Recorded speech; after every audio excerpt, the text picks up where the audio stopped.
예수님께서 십자가에 달려 죽으시고 부활하신 다음에 바로 승천하지 않으시고 40일 동안 이 땅에 머물러 계셨습니다. 40일 동안 이 땅에 머물러 계셨던 예수님이 하셨던 주 일은 그 십자가 죽음과 부활을 이해하지 못하여 뿔뿔이 흩어졌던 그 제자들을 다시 불러 모으시기 위함이었습니다. 그래서 40일 동안 예수님의 행적은 뿔뿔이 흩어졌던 제자들을 예루살렘으로 다시 불러 모으시는 것이었어요. 그래서 예수님께서 예루살렘에 불러 모으신 그 제자들 앞에서 승천하시면서 약속하신 성령을 기다리라. 몇 날이 못되어 성령으로 충만하게 될 것이다.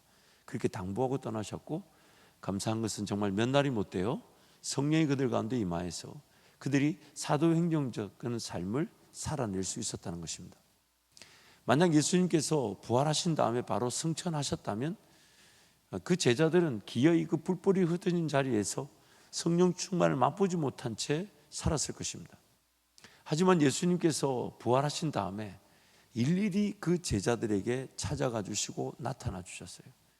일일이 찾아가셔서 그 제자들에게 기어이 예루살렘으로 돌아올 수 있도록 그 길을 인도해 주셨다는 것입니다.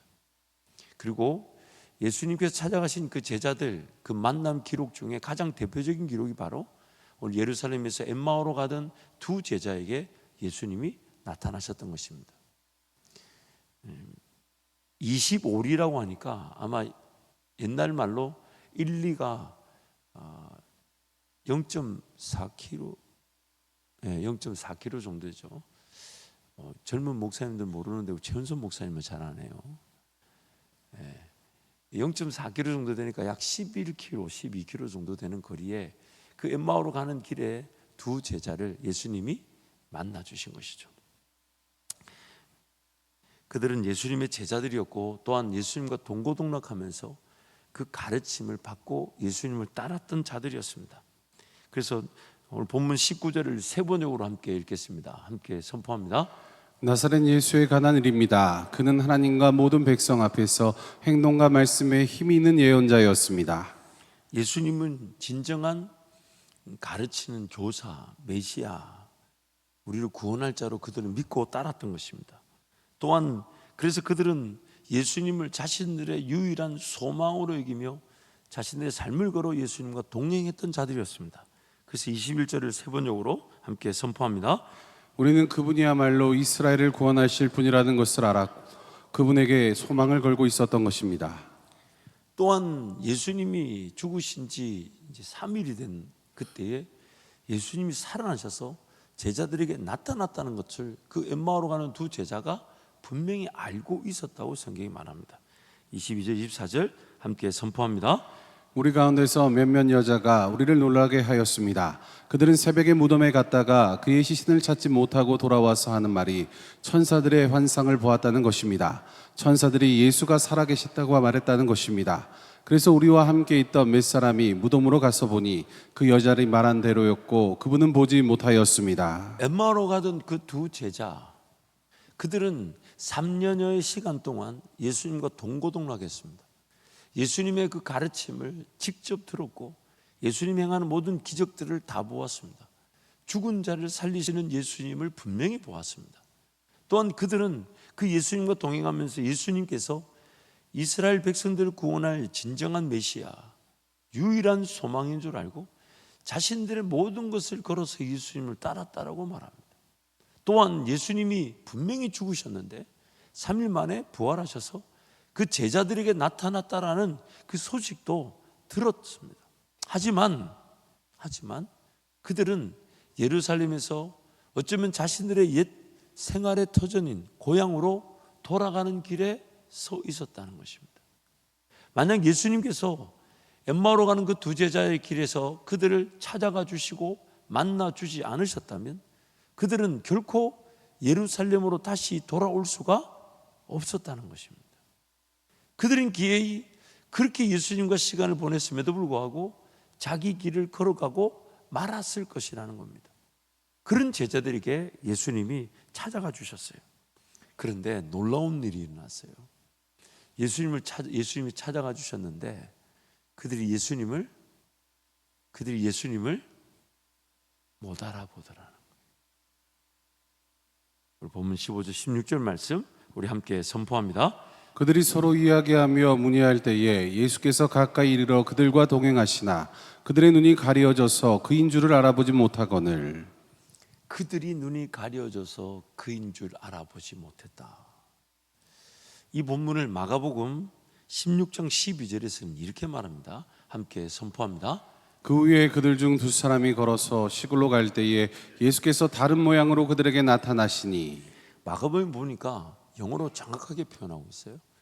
예수님께서 그들에게 다른 모양으로 나타나셨다. 근데 그 다른 모양이 과연 어떤 모양인지는 성경이 또 구체적으로 말하지는 않아요. 단지 요한복음 20장에 가보면 마리아가 예수님을 처음에 오해했던 장면을 보면 좀 더 이해할 수가 있어요. 우리 14절 18절 말씀 한 절씩 교독하면요, 이 말을 하고 뒤로 돌이켜 예수께서 서 계신 것을 보았으나 예수이신 줄은 알지 못하더라. 예수께서 이르시되 여자여 어찌하여 울며 누구를 찾느냐 하시니 마리아는 그가 동산지기인 줄 알고 이르되 주여 당신이 옮겼거든 어디 두었는지 내게 이르소서 그리하면 내가 가져가리이다. 예수께서 마리아 하시거늘 마리아가 돌이켜 히브리 말로 라보니 하니 이는 선생님이라 하는 말이라. 예수께서 이르시되 나를 붙들지 말라 내가 아직 아버지께로 올라가지 아니하였노라. 너는 내 형제들에게 가서 이르되 내가 내 아버지 곧 너희 아버지 내 하나님 곧 너희 하나님께로 올라간다 하라 하시니. 같이 갑니다. 막달라 마리아가 가서 제자들에게 내가 주를 보았다 하고 또 주께서 자기에게 이렇게 말씀하셨다 이러니라. 마리아도 예수님을 분명히 보았지만 동산지기인 줄 알았다라고 말합니다. 그래서 지금 성경이 이 부분에 대해서 우리에게 무엇을 말하고 싶어 하냐면 양면성을 지금 우리에게 강조하면서 우리에게 주시고자 하시는 그 하나님의 은혜가 강조되고 있는 것입니다. 먼저는 우리가 조금 살펴봐야 될 것이 뭐냐면 예수님께서 부활의 몸을 입으셨을 때 어떤 변화가 있었는가를 성경이 어떻게 말하는가 하는 것입니다. 그 부분은 먼저 살펴볼 필요가 있어요. 먼저 빌립보서 3장 20절 21절 말씀 우리 함께 선포합니다. 그러나 우리의 시민권은 하늘에 있는지라 거기로부터 구원하는 자 곧 주 예수 그리스도를 기다리노니 그는 만물을 자기에게 복종하게 하실 수 있는 자의 역사로 우리의 낮은 몸을 자기의 영광의 몸의 형체와 같이 변하게 하시리라. 우리의 낮은 몸을 예수님 그분의 영광의 몸의 형체와 같이 우리도 변화시키실 것이다. 예수님께서 변화하셨다는 것이죠. 예수님이 변화되신 것인데 근데 그 변화가 어떤 변화냐는 것입니다. 외면의 변화냐 아니면 내면의 변화냐 아니면 두 가지 다를 표현하는 것이냐.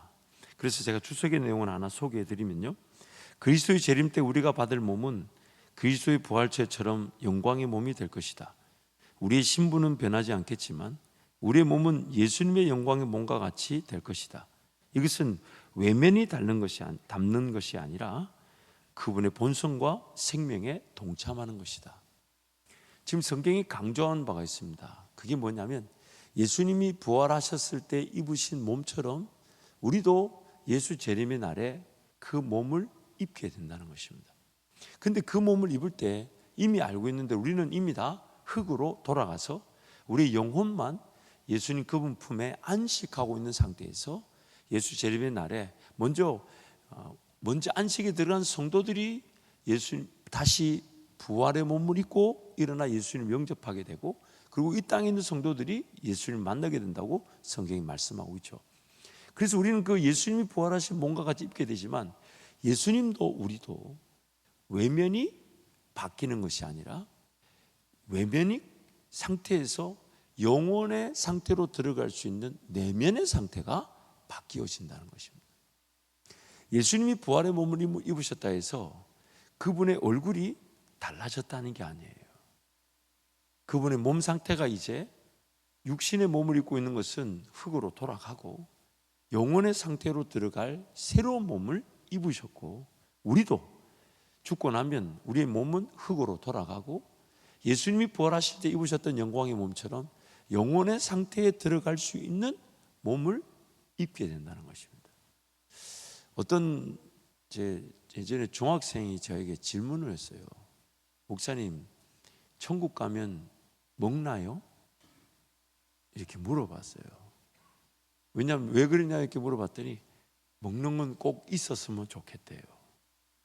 아, 놀라운 사실. 그때 그 아이 이름이 김동현이었어요. 아, 갑자기 생각났네. 아, 예, 죄송해요. 갑자기 생각났어요. 너무 놀랍네. 난 깜짝이 뭐가 퍽 하고 지나갔네. 김동현 어린이였어요. 아하, 그 이름과 그 취향이 비슷하네요. 제가 답을 줬어요.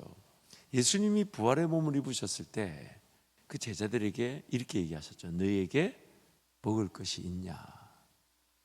그래서 예수님께 먹을 것을 드렸을 때 예수님이 그들 앞에서 드셨어요. 그래서 예수님 지금 그 몸을 가지고 지금 하나님 보좌 우편에 앉아 계십니다. 그렇게 말하니까 누가 이래요. 그러면 예수님이 어디든지 계신다는 것은 불가능하지 않습니까? 그 몸이 하늘 보좌에 계신데 어떻게 이 땅에 우리와 함께하고 계십니까? 그것이 바로 예수님의 인성이라는, 사람의 몸이라는 새로운 몸의 그릇 안에 신성이 담겨져 있지만 그 신성은 이 인성이라는 그릇 안에 한계 안에 갇혀 계실 수 없고, 이렇게 말하죠. 내 잔이 넘치나이다.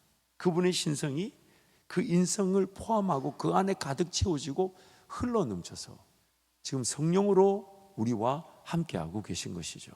왜냐하면 그분은 참 하나님이시면서 참 사람이시기 때문입니다. 그래서 지금 성경이 지금 부활의 모습을 우리에게 힌트를 주고 있습니다. 외형의 변화가 아닌 내면의 하나님의 형상을 닮은 이 김종진으로 영원한 삶을 살아간다는 거죠. 그때 가서는 얼굴이 크니 못생겼니 이런 얘기를 안 하는 거죠. 모두가 다른 존재이나 그 내면과 성품은 예수를 닮은 것입니다. 그리고 예수를 닮은, 그래서 하나님의 형상의 회복인 것이죠. 바로 하나님 나라는 이 땅에서 하나님의 형상의 회복이 시작이며 천국에 가면 그 하나님의 형상이 온전히 회복되어지게 되는 것입니다. 마치 손에 있는 장갑을 끼웠을 때 장갑은 손의 형상이었지만 손이 그 장갑 안에 가득 들어가게 되면 그 장갑이 손의 모양으로 온전히 회복되어지듯이 하나님의 형상으로 지음받은 우리는 예수 그리스도 그분을 닮아가고 그분을 배우고 그분을 따름으로써 하나님의 형상이 회복되어져 가는 과정으로서 구원의 시작점에서 주님과 동행하는 것입니다. 그리고 그 하나님의 형상이 회복은, 온전한 회복은 천국 가면 이제 나라는 이 존재는 그대로 유효한데 이전의 삶의 기억들, 이 땅에서 하나님과 동행하며 제 가운데 빠져 쓰러지고 넘어졌으나 나를 포기하지 않으셨던 하나님과의 동행은, 기억은 그대로 가지고 있습니다. 그 기억이 망각되는 게 아니에요. 예수님께서 변화되셨던 산 위에서 누구를 만나셨냐면 모세와 엘리야를 만나셨죠. 엘리야와 모세를 만나셨을 때 그 대화 장면은 모세와 엘리야가 그들의 삶의 기록을 그대로 가지고 있었다는 것을 반증해 주는 것입니다. 그러기에 우리의 몸의 변화는 지금 이 모습이나 혹은 지난날의 삶의 모든 기억들, 하나님과의 동행의 기록들, 물론 그 가운데 죄와 실수와 실패, 그 가운데서 우리를 지키시고 보호하셨던 그 은혜의 기록들을 다 고스란히 안고 그 영원한 천국에 이 썩어질 몸이 아닌 다른 영광의 몸을 입고 주님과 동행하는 것이죠. 그래서 지금 주님이 제자들에게 나타나셨다는 것은 그런 완성된 몸을 입으셨던 그런 변화가 있을 수 있지만 그분 존재 자체에 그 외적인 것의 변화가 있었던 것은 아닙니다. 그런데 성경이 지금 이 부분을 통해 우리에게 말씀하고 싶어 하는 것이 있다는 거예요. 그것은 바로 누가복음 8장 10절 말씀인데 함께 선포합니다. 이르시되 하나님 나라의 비밀을 아는 것이 너희에게는 허락되었으나 다른 사람에게는 비유로 하나니 이는 그들로 보아도 보지 못하고 들어도 깨닫지 못하게 하려 함이라. 양면성, 즉 첫 번째 한 면에 하나님의 뜻은 뭐냐면 어떤 죄인들인지 간에 하나님을, 그리고 하나님의 나라를 볼 수 없고 들을 수 없고 깨달을 수 없다는 것입니다. 성경은 오히려 이렇게 말합니다. 하나님께서 그 죄인들로 하여금 오히려 눈을 감겨 놓으셨다. 길을 닫게 만드셨다. 못 보게 만드셨다. 왜요? 그 죄인이 그 하나님 나라를 볼 수 있는 자격이 없는 것입니다. 그래서 하나님의 나라를 보지 못하게 하고 듣지 못하게 하나님께서 만드셨다는 겁니다. 그래서 16절 우리 본문 말씀 우리 함께 선포합니다. 그들의 눈이 가려져서 그인 줄을 알아보지 못하거늘. 그래서 영어 성경을 보면 한 번 더 띄워주세요. 영어 성경 보면 수동태로 되어 있습니다. Their eyes were kept from recognizing him. 공교롭게도 모든 영어 성경은 그들의 눈 혹은 그들이라는 그 단어 차이만 있지 수동태형을 그대로 쓰고 있습니다. 왜냐하면 원래 그 원문인 헬라어가 그렇게 내용을 표기하고 있어요. 이 말은 그들이나 그들의 눈이 지금 감겨져서 예수님을 알아보지 못했다는 수동태 말은 누군가가 그들의 눈을 감기게 만들었다는 것입니다. 닫게 만들었다는 거예요. 이것을 신적 수동태다 혹은 다른 표현으로 하나님께서 그들 가운데 역사하심을 그 성경이 강조하는 표현이다라고 표현을 씁니다. 그래서 좀 더 이 주석 내용을 소개하면요, 그들의 눈은 하나님의 권능에 의해 예수님을 알아보지 못하도록 계속 붙잡혀 있었음을 알 수 있다. 이를 신적 수동태, 즉 하나님을 행위자로 하는 수동태라 한다. 신약신학자 마샬에 의하면 이 신적 수동태 표현에는 하나님의 주체적 행위가 암시되었다고 한다. 이렇듯 본절은 제자들이 눈을 뜨게 될 극적인 반전을 경험케 하기 위한 하나님의 의도적인 가림으로 이해할 수 있다. 지금 예수님께서 그들에게 은혜를 주시기 위해 그들 눈을 가리시고 나타나셨다는 거죠. 그래서 지금 성경이 우리에게 말씀하고 싶은 바가 뭐냐면 하나님께서 모든 죄인들의 눈을 가리십니다. 보지 못하게 하고 듣지 못하게 합니다. 왜냐하면 죄인들은 하나님 나라를 볼 자격이 없고, 그들이 뭔가 하나님 나라를 볼 줄 안다면 자신들의 힘으로 하나님을 보았다, 하나님 나라를 위해 산다, 구원받았다 자랑할 것이기 때문에 가려놓으신 것이죠. 그런데 또 다른 한편에서는 그 죄인들의 영적 형편은 하나님 나라를 식별하고 분별할 능력이 없다는 것입니다. 안 보인다는 거예요. 우리의 영적 형편이 하나님을 볼 능력이 없다는 거예요. 그래서 누가복음 어떤 주석책에 이런 내용이 있어요. 전혀 이해할 수조차 없고 실제로 하나님의 뜻에도 맞지 않는 것처럼 보이는 절망스러운 경험이나 일련의 경험들을 해본 적이 있는가? 엠마오로 가는 제자들의 경우가 바로 여기에 해당한다. 그들은 예수님이 약속된 메시아이길 바랐고 그의 백성들을 구원한 분위기를 바랐다. 하지만 그는 세상 사람들이 지켜보는 가운데 끔찍하고 공포스러운 방법으로 처형을 당했고 그들의 희망과 꿈은 종지부를 찍고 말았다. 길을 가고 있던 그들에게 예수님이 다가오셔서 마음과 생각을 열어주시고 진리를 보게 하실 때까지는 적어도 그렇게 보였다. 양면성, 한 면은 죄인들에게 하나님의 나라와 하나님 그분을 볼 자격을 줄 수 없다는 겁니다. 하나님께서 그것을 제약으로 가려놓으신 것이죠. 그러나 또 다른 면은 죄인들의 영적 수준 상태가 하나님을 사모하거나 하나님을 기대하거나 하나님을 보고자 하거나 하나님을 알아보거나 하나님 그분의 음성을 들을 줄 아는 능력이 전혀 없다는 것입니다. 우리 일상생활에서 일어난 일을 봐도 종종 그런 경험이 있습니다. 당장 내 주머니에 뒤에 핸드폰이 있는데 핸드폰 잃어버렸다고. 어떤 제가 직접 경험한 적이 있어요. 어디 갔더니 같이 이제 그 목욕탕에 들어갔는데 카드키를 하나 줬어요. 그 카드키를 이렇게 오른쪽 주머니에 넣어놓으시고는 가방을 다 지지고 온 걸어갔던 동선을 다 훑고, 그래서 저도 설마 그 오른쪽 주머니에 있을 줄 알았겠어요? 근데 가만 보니까 오른쪽 주머니에 네모난 게 보여. 그래서 그거 카드키 아니야 했더니 본인이 넣어보더니 아하, 심지어 핸드폰 들고 핸드폰이 없대. 그래서 손에 들고 있는 거에 핸드폰이라고. 여러분, 순간순간 우리도 당연히 눈앞에 있는데 안 보일 때가 있고요, 당연히 지금 소리가 들리는데 안 들릴 때가 있죠. 우리 죄인들의 너무 안타까운 형편이죠. 창세기 말씀에 가보면 분명한 그런 사건이 하나 나옵니다. 21장 14절부터 19절 한 절씩 교독하면요, 아브라함이 아침에 일찍 일어나 떡과 물 한 가죽 부대를 가져다가 하갈의 어깨에 메어주고 그 아이를 데리고 가게 하니 하갈이 나가서 브엘세바 광야에서 방황하더니 가죽 부대의 물이 떨어진지라 그 자식을 관목 덤불 아래 두고 이르되 아이가 죽는 것을 차마 보지 못하겠다 하고 화살 한바탕 거리 떨어져 마주 앉아 바라보며 소리내어 우니 하나님이 그 어린아이의 소리를 들으셨으므로 하나님의 사자가 하늘에서부터 하갈을 불러 이르시되 하갈아 무슨 일이냐 두려워하지 말라 하나님이 저기 있는 아이의 소리를 들으셨나니 일어나 아이를 일으켜 내 손으로 붙들라 그가 큰 민족을 이르게 하리라 하시니라. 하나님이 하갈의 눈을 밝히셨으므로 샘물을 보고 가서 가죽 부대의 물을 채워다가 그 아이에게 마시게 하였더라. 절망, 두려움, 염려, 근심에 내 눈이 가려진 것.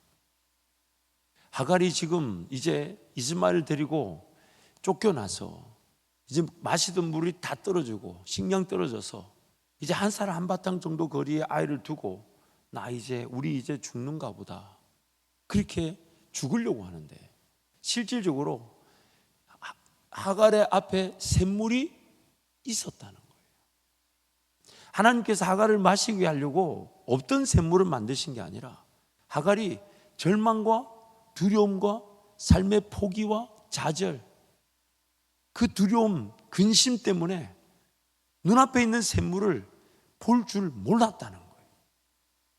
그래서 하나님께서 하갈을 도우실 때 없던 샘물을 만들어서 하갈에게 마시라 했던 게 아니라 뻔히 있는 샘물을 하갈이 못 보고 절망으로 눈이 가려워져서 근심, 염려, 걱정에 완전히 사로잡혀가지고 제가 오늘 이 말씀을 묵상하며 여러분 오늘 금요철에 말씀을 나누는 것이 오늘 우리가 그만큼 연약합니다. 하나님께 기도하면 된다는 걸 알면서도 세상살이에 대한 염려, 근심, 걱정에 사로잡혀서 하나님 그분이 눈에 보이지 않습니다. 하나님 음성을 모르는 것도 아니에요. 들었어요. 하나님 그분을 경험했습니다. 하나님을 압니다. 근데 막상 내 힘으로 해결되지 않을 것처럼 그런 보이는 일들 앞에서 하나님이 아니면 해결될 수 없는 일들인데 하나님 그분께 의지할 기회인데 그 문제 때문에 두렵고 떨리고 근심, 걱정을 피할 수 없어서 절망의 눈이 가려져 하나님을 찾을 줄 모르는 상태. 이게 바로 우리의 영적 형편입니다. 머릿속에서 하나님 그분에 대한 믿음보다는 이건 어떻게 하고 저건 어떻게 하고 이렇게 하면 저렇게 하면 그 다음에는 그렇게 하고 나면 그 다음에는 그럼 어떻게 할 건데 이것도 불편하고 저것도 불편하고 그럼 이거는 저거는 그것이 우리 내면 안에 꽉 쌓여 있어가지고 내 인생의 주인이 되시고 내 삶의 인도자가 되시는 그 하나님께 대한 기대와 소망을 완전히 저버리게 됩니다. 완전히. 그러면서 인생에 붙들리게 되죠. 뻔히 눈앞에 하루를 살아갈 수 있는 그 은혜가 있는데 그것이 안 믿어져서 안 보이는 대로 안 들리는 대로 그저 헤매며 살아가는 것입니다. 이게 바로 오늘 우리의 영적 형편입니다. 그래서 하나님께서는 그런 영적 형편들을 가르쳐 주시려고 예수님이 나타났지만 그들이 영적 형편이 예수님을 못 알아볼 뿐만 아니라 또한 예수님을 못 알아보도록 가려주셨다는 거예요. 죄인들이 그들의 실력과 능력으로는 예수님을 만날 수 없도록 가려두신 것이죠. 그래서 예수님께서 그 제자들을 찾아가신 겁니다.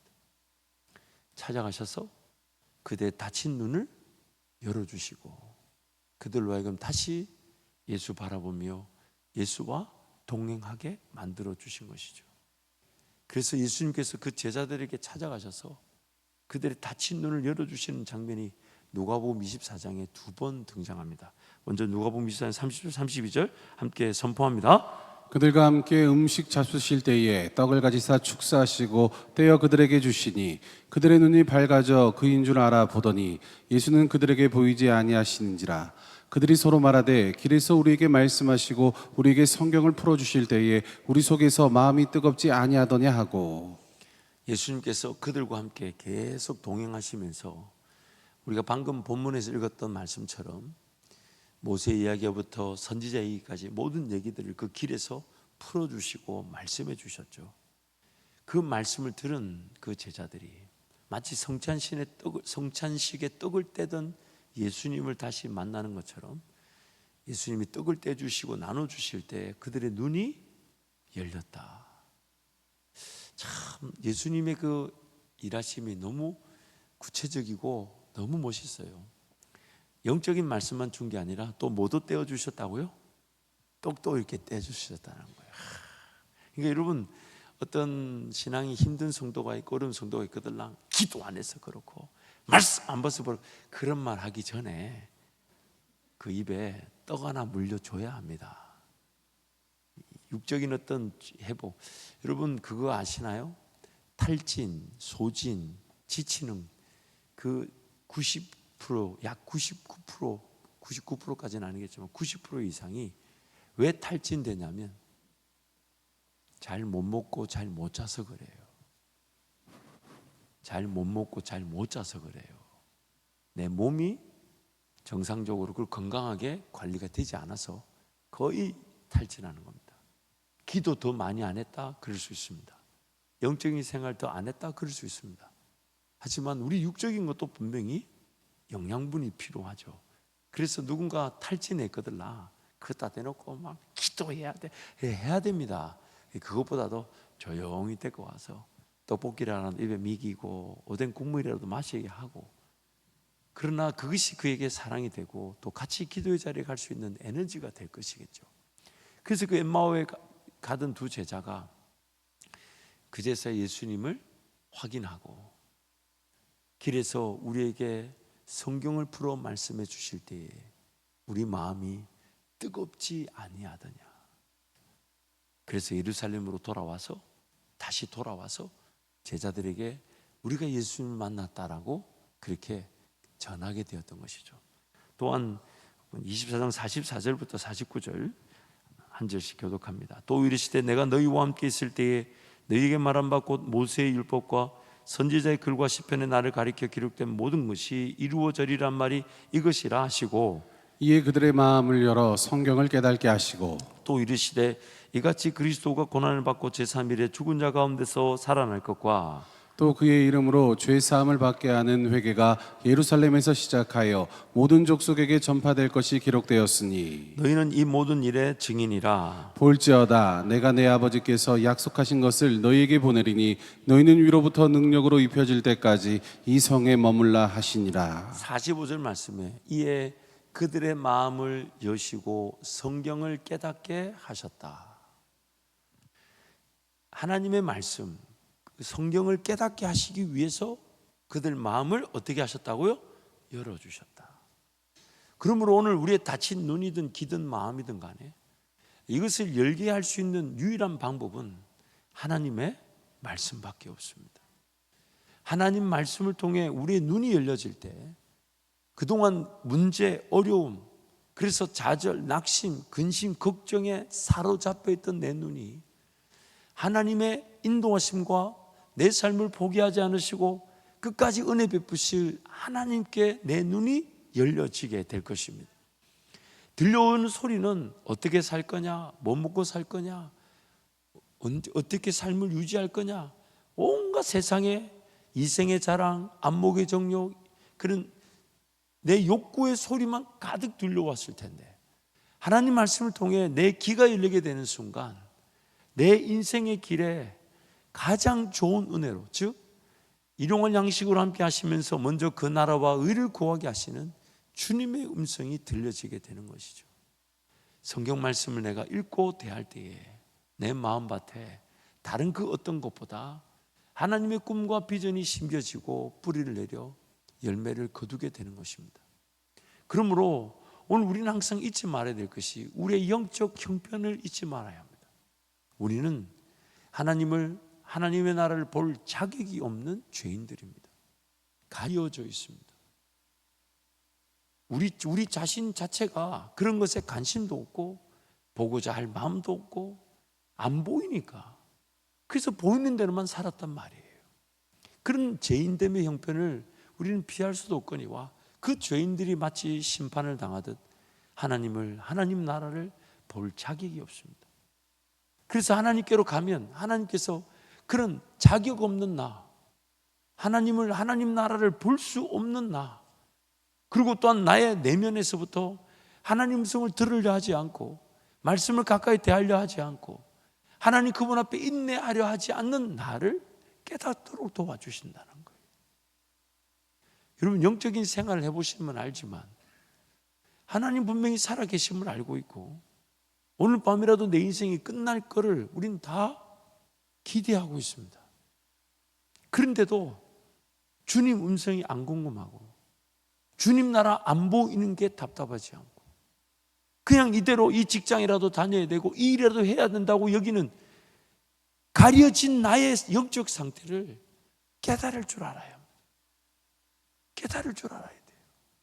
내가 선 그 직장과 일터가 하나님 나를 통해 빛과 소금의 역할을 감당케 하시고 영광을 받으실 사명의 자리라는 걸 잊지 말아야 돼요. 거기서 하나님 나라를 세우려고 하고 교회가 세워질 수 있도록 복음을 전하고 사랑을 실천하고 하나님의 지혜와 지식을 강구하고 하나님 그분과 동행하는 모든 순간이 되어야 되는데 어느 순간 세상의 삶, 내 먹고 마시고 있는 문제를 해결하는 건 세상이고 그러나 천국과 지옥이 분명히 있으니 교회 안에 와서 신앙생활하는 이 이분법적 그런 삶이 우리를 더 괴롭게 만들지 않습니까? 오늘 우리가 하나님의 자녀라지만 우리는 여전히 죄인의 상태에 빠져 있습니다. 언제 어떻게 절망에 눈이 감겨질지 모릅니다. 근심에 뻔히 눈앞에 있는데도 못 본 채 죽는다, 힘들다, 어렵다 하는 죄인들입니다. 두려움에, 좌절에, 낙심에 지금까지 내 삶을 인도하셨던 하나님을 완전히 망각해버리고 인생이 끝났다, 더 이상 못 산다, 그렇게 막 포기할 듯이 우리 인생을 대하는 것이 바로 우리의 연약함입니다.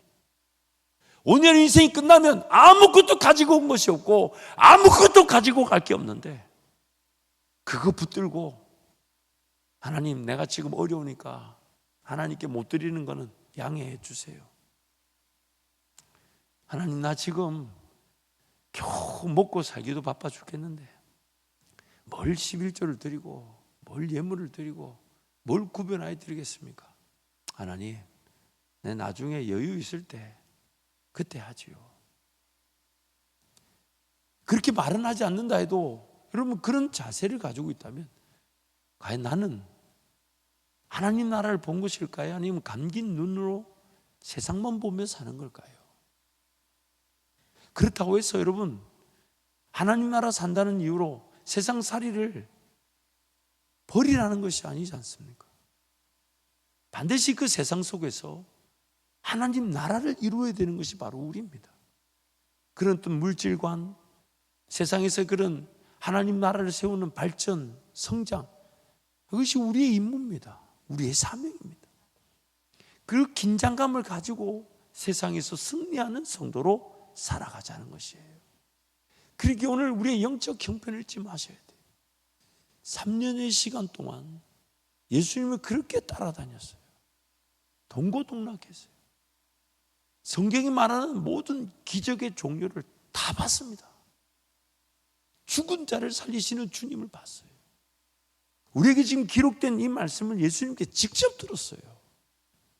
그러나 예수의 십자가 죽음과 그 부활, 그리고 성령, 그 하나님의 임재를 전혀 이해하지 못한 채 심지어 예수님까지 알아보지 못하는